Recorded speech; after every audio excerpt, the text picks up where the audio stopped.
हामी निषेधाज्ञा भएदेखि काठमाडौँका विभिन्न ठाउँमा पुगेर तपाईँलाई यहाँको के कस्तो गतिविधि भइरहेको छ यसको बारेमा प्रत्यक्ष रूपमा देखाइरहेका छौँ।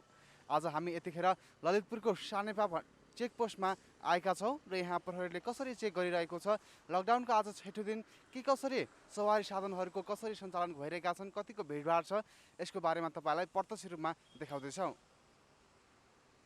दर्शकबिन यतिखेर हामी सानेपामा छौँ र यहाँ प्रहरीहरू बाक्लो रूपमा उपस्थित भएर विभिन्न सवारी साधनहरू, मालवाहक ट्रकहरू लगायत गाडीहरू र कारहरू, मोटरसाइकलहरू, सवारी साधनहरूलाई चाहिँ चेक गरिरहनु भएको छ। तपाईँ देख्न सक्नुहुन्छ यहाँ विभिन्न होल्डिङ सेन्टर बनाएर मालवाहक ट्रकहरू पनि यहाँ राखिएको छ भने गाडीहरू, मोटरसाइकलहरूलाई पनि होल्डिङ गरेर राखिएको छ।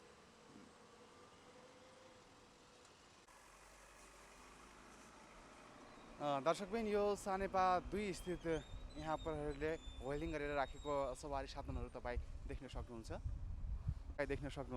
यहाँ सुरक्षाकर्मीहरू उपस्थित भएर विभिन्न गाडीहरू, सवारी साधनहरू, त्यसपछि लगायत मान्छेहरू पनि चेकिङ गरिरहनु भएको छ।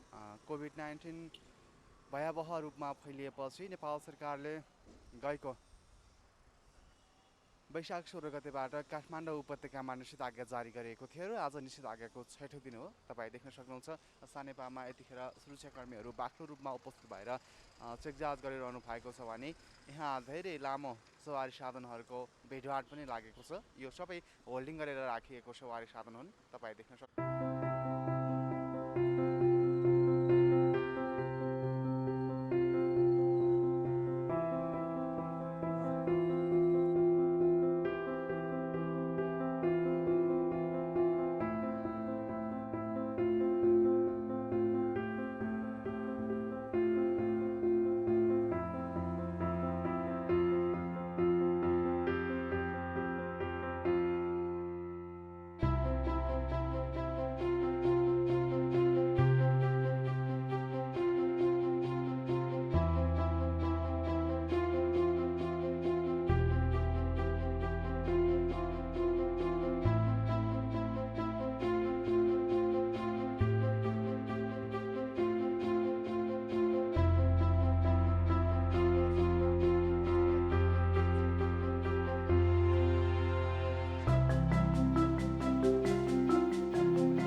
अहिले हामी यस्तै अब तपाईँले देख्नुभयो होला है, अब अलिकति रिस्क लिएर नै हामीले गरिरहेछौँ। अब यो काम पनि छोड्नु नमिल्ने, अब के भन्ने, अब बाध्यता पनि के भन्ने होइन, आफूले बाजेहरूदेखि चलाइरहेको चिज हो होइन।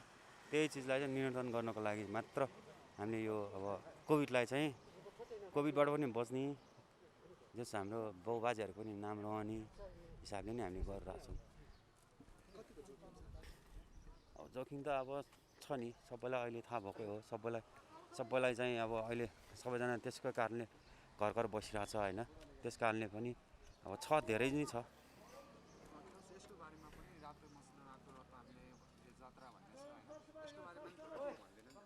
अब जात्राको टाइममा पनि अब यस्तै मान्छेहरूले चाहिँ सबैले बुझिदिनु पऱ्यो होइन। अब हामीले जस्तै अहिले लकडाउनको बेला हामी आएर काम गरेर बेला जस्तै अहिले सीमित मान्छे मात्र बसेर काम गरिरहेछ होइन। तपाईँको अब टाइममा सघाउनुपर्छ, जस्तै टाइममा जात्रा हुनुपर्छ। अब यस्तै गरेर मान्छेले बुझेर चाहिँ घर घरमै बस्देर सबैले योपालि चाहिँ हुलमुल नगर्ने। जस्तै हाम्रो यहाँ चाहिँ कस्तो छ भने टोलमा चाहिँ नि पाली छ होइन। त्यही टोलको मात्र आएर, त्यही टोलको जस पाली भएको मान्छेहरू आएर चाहिँ सीमित मात्र आएर तान्यो भने चाहिँ सबैले चित्त बुझाउनु पऱ्यो। घर घरमा बसेर लाइभ हेरेर योपालि अझ तपाईँहरू जस्तै रिपोर्टरहरूको धेरै योपालि चाहिँ आवश्यकता छ यो देशको लागि, राष्ट्रको लागि होइन।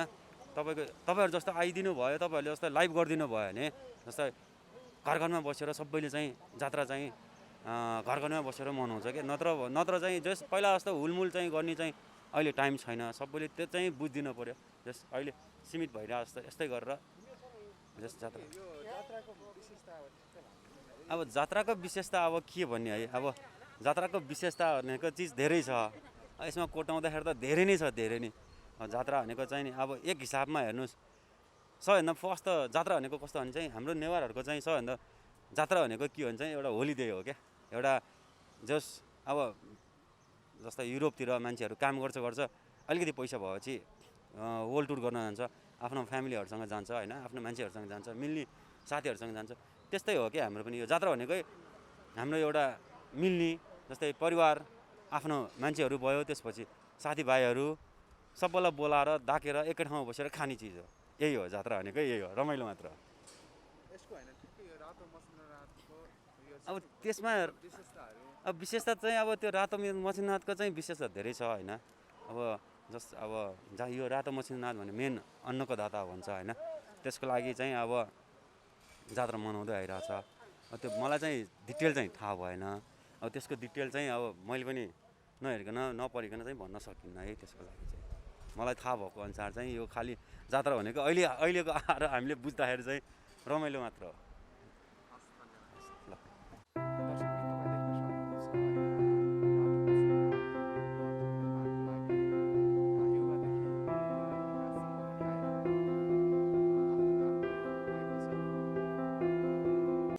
तपाईँको परिचय भयो?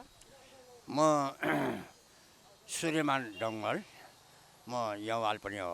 रहर बनाउनेलाई यहाँवाल भनिन्छ। म सूर्यमान डङ्गल यहाँवाल पनि हो। मेरो घर पाटन भिन्चेवाल। यो कुरा यस्तो छ क्या, यो परम्परा आएको जात्रा पनि हो, मछिन्द्रनाथ रहर बनाउनु पनि हो है। शुद्ध विक्रम सम्वत 800 सालमा राजा बरदेवले सुरुवात गरेको थियो। आजसम्ममा 1277 वर्ष भयो है। यो परम्परा हाम्रो नेपालको चलन हो। परम्परा हामी रहर बनाउनै पर्छ, तान्नै पर्छ भन्ने मान्यता हो। अब नेपाल सरकारले कोरोनाले गर्दा लिँदाखेरि कदम लिएमा हामी भन्न सक्दैन जनताहरूले। यो साधारणतया नेपाल सरकारको अथवा सरकारको नियममा 25 जनाभन्दा बढी राख्नु हुने भनिरहेछौँ। हामी सीमित 25 जना लगभग 25 जनाले काम गरिरहेछौँ।